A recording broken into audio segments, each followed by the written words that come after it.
Roger, I want to remind everyone what you went through, what happened at your home. This is January 25th, 2019. Take a look. This is exclusive CNN video. This is what happened this morning before sunrise, just before 6 a.m., when Roger Stone, longtime Trump associate and advisor, was taken into custody by the FBI. There's a moment of audio on here that I want to play for everyone, because this is what the first sounds that Roger Stone woke up to this morning was the FBI pounding on his door and shouting this. FBI, open the door. My goodness. Again, I know.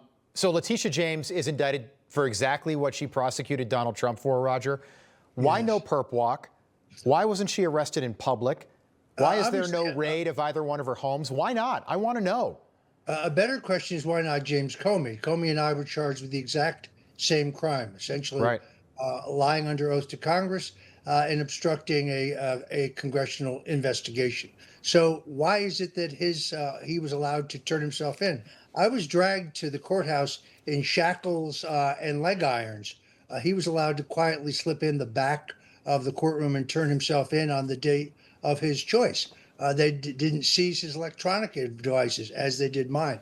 And so far, he hasn't been gagged. The judge gagged me, saying that if I defended myself in public, that might taint the jury pool, which is a quaint idea, but she left the gag order on me after I'd been convicted while I was awaiting sentencing, and after sentencing while I was awaiting incarceration. So the gag order was clearly to get me to stop criticizing the falsity of the Mueller investigation. Right. And then, of course, ultimately, Robert Mueller's final report is released by the Department of Justice after a lawsuit proving that they had no evidence of Russian collusion, WikiLeaks collaboration, or any other crime on my part. So I was basically framed to pressure me into testifying falsely against Donald Trump, whereas James Comey and Letitia James are actually guilty of demonstrable, documentable crimes. Yeah, and look at how the DOJ treats Republicans versus Democrats. Just quickly, Roger, I've got 30 seconds, two quick ones.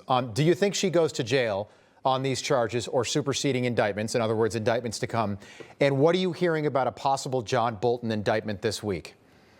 I think that there will be superseding charges. These kinds of things, lawyers tell me, have a number of downstream charges, probably tax problems and so on. Lindsay Halligan, who is the incredible woman who was dropped in there by President Donald Trump, prosecuted this case, is a one-woman Justice League. I think she wins the case, even though that would not be the conventional wisdom in so liberal a jurisdiction. And like everyone else, I hear that John Bolton's about to be indicted, but then everybody 2 weeks before I was indicted, they were running around saying Roger Stone is going to be indicted. So probably. Yeah, but no CNN crew outside either of Letitia's homes in Virginia and New York, but somehow there was one there at 5 in the morning at your house down in Florida. Roger Stone, good to see you. We'll have you back. Appreciate it. Thanks, Rob.